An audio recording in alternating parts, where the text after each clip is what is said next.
estar con nosotros. Gracias, Miguel.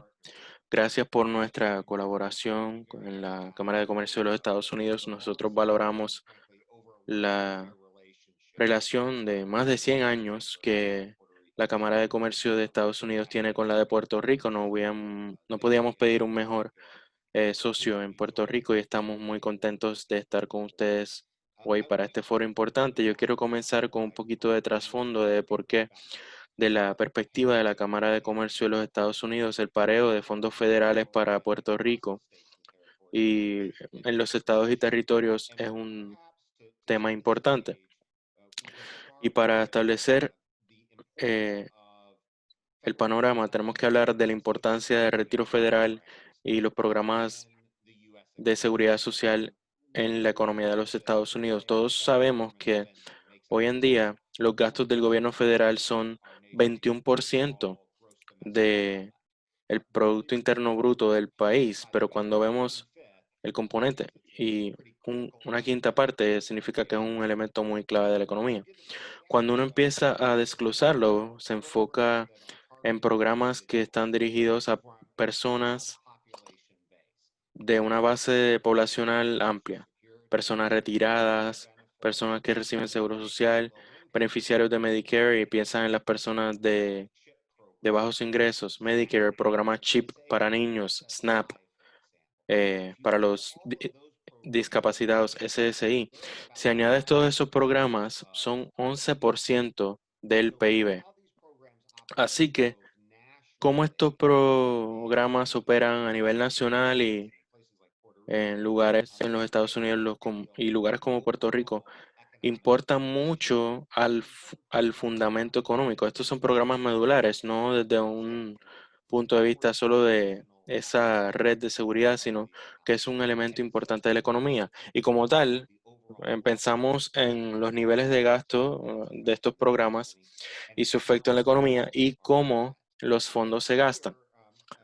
Y aquí empezamos a pensar en la diferenciación entre esos tipos de programas individuales de retiro versus otros gastos federales y pensamos en los diferentes roles que juega el gobierno federal versus los gobiernos de los estados. Generalmente cuando vemos el impacto económico de los programas de gobierno y pensamos en la bifurcación entre el gobierno federal y los estados, pensamos que operan en esferas únicas de influencia. Los estados están diseñados para competir. eh, los famosos laboratorios de democracia, como dijo Winsford. Y la idea es que eh, los estados deben diseñar sistemas de gobierno, programas, regulaciones, leyes que cumplan con las necesidades de sus ciudadanos y competir con los otros estados. Y ya sea con políticas tributarias, las diferencias entre California, que depende grandemente del income tax, y Florida, que no tiene income tax, pero depende mucho del impuesto de las ventas. Ellos diseñan sus sistemas económicos para que compitan con los otros estados y que cumplan con las necesidades individuales de los ciudadanos que viven en esos estados. Cuando hablamos de los programas federales, es otra cosa. La meta de los programas federales es uniformidad. Esta red no debe diferir, ya sea que usted viva en California, Florida, Oklahoma o en Maine. Y eso es importante por muchas razones, legales y constitucionales, que van a discutir más adelante en este programa, pero también de un punto de vista económico, en términos de no, eh, de que los estados y territorios no compitan por programas establecidos por el gobierno federal. Una de las cosas que esto fomenta es la migración. Si yo soy retirado y mi beneficio del seguro social es diferente, ya sea que yo esté en Pensilvania o Florida, o si estoy en Puerto Rico o en Texas, de repente esa diferencia se convierte en una barrera para el flujo libre de personas en el sistema, y una de las premisas de los programas federales es que el gobierno federal no debe crear barreras artificiales entre las personas que se muden entre los estados. Ese fue el propósito para cuando se prepararon los artículos de la federación en la Constitución. Cuando el gobierno federal estaba diseñando este tipo de programas, pensamos que importa si estos son block grants o entitlements individuales, que es la mayor parte de la discusión que tenemos sobre estos programas federales para Puerto Rico. Si ustedes van de vuelta a donde se fundaron estos programas, al principio de la Gran Depresión, la evolución a la Gran Sociedad en los 60, la premisa era que la mayoría de los programas de beneficios federales eran individuales, para beneficio individual. Uno no quiere que un programa de beneficio varíe dependiendo si usted vive en Pensilvania o Florida. Pero luego comenzó a discutirse el concepto de eh, crear programas como programas de subvención global o block grants. En los 60s, al principio de los 90s y de los 2000, el gobierno federal usó programas de block grants para cosas que estaban atadas a individuos, a personas individuos, y para personas que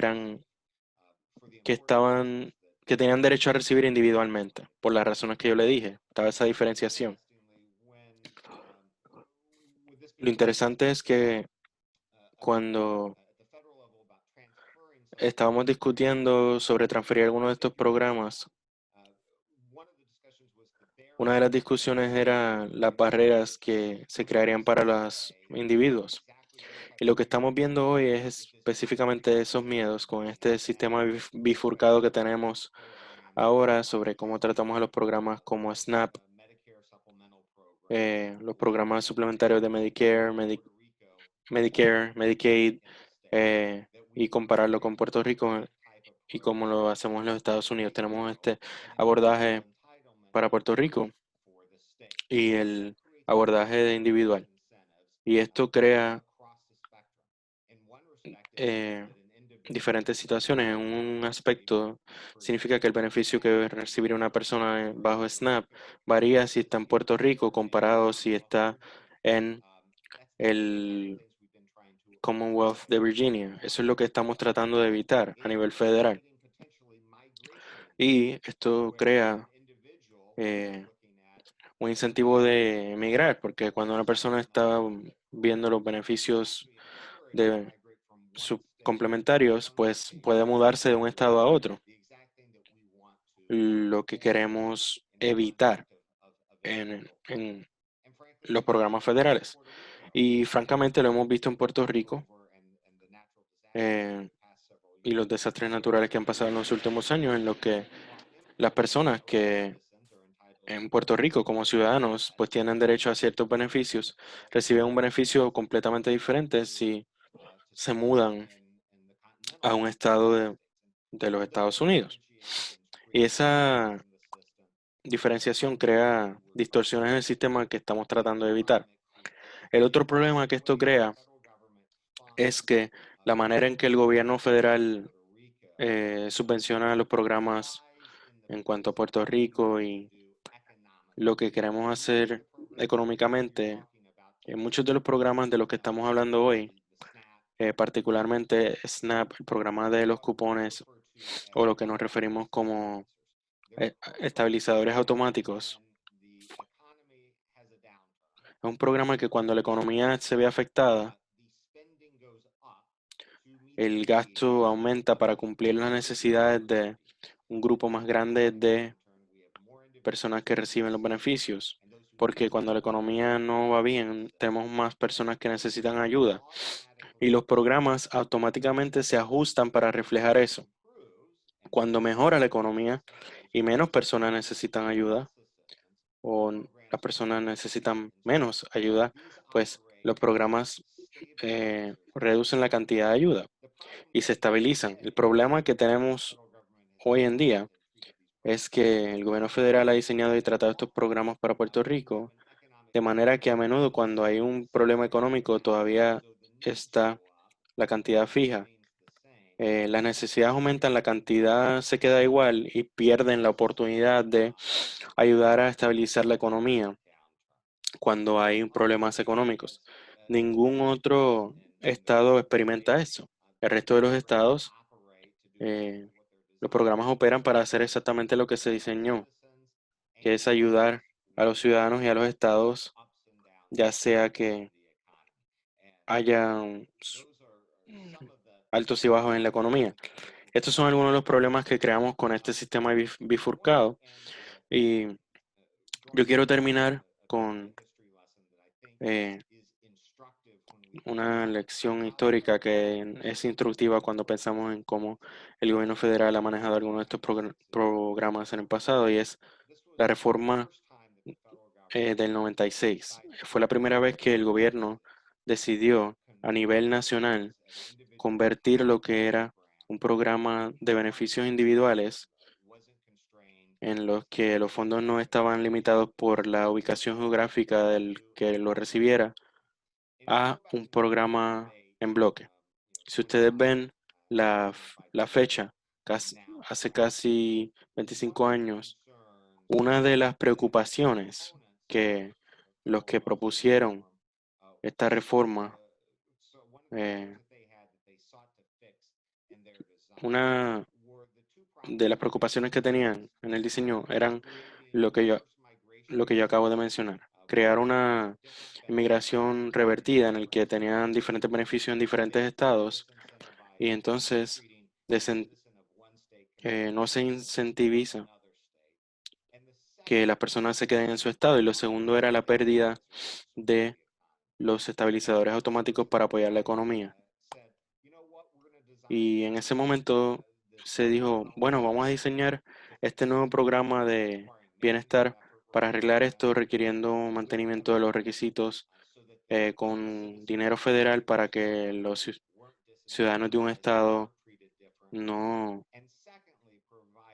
no se no sean tratados de manera diferente y crear una barrera para mantener los efectos estabilizadores del programa durante situaciones en que la economía se ve afectada. Lo que hicimos a nivel federal en términos de muchos de estos programas para Puerto Rico es incorporar cualquier cosa que haga lo mismo cuando pensamos en las oportunidades económicas.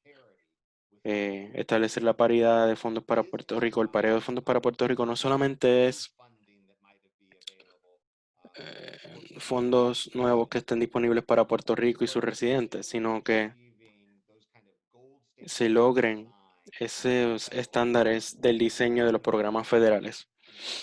La uniformidad y la habilidad de estabilizar eh, cuando haya problemas económicos. Es la oportunidad en la que se enfoca, la oportunidad que presentan algunos de los proyectos de ley del Congreso y lo que hemos visto en los últimos 25 años y nuestra meta en cuanto a los programas federales es crear una base de la que se puedan beneficiar todos los ciudadanos estadounidenses y a partir de ahí eh, trabajarlo y a la misma vez fomentar que cada estado y Puerto Rico y otros territorios tomen ventaja de otros factores que los hacen lugares únicos en su competición para talento, negocio y crecimiento económico, pues eso es lo que se busca. Ha funcionado bien en los 50 estados, eso es lo que intentamos hacer y queremos expandirlo a Puerto Rico y por eso queremos este cambio de política. No solamente va a ser bueno para Puerto Rico, va a ser bueno para los Estados Unidos por completo. Gracias por su invitación y por poder compartir con ustedes por qué el pareo es lo correcto.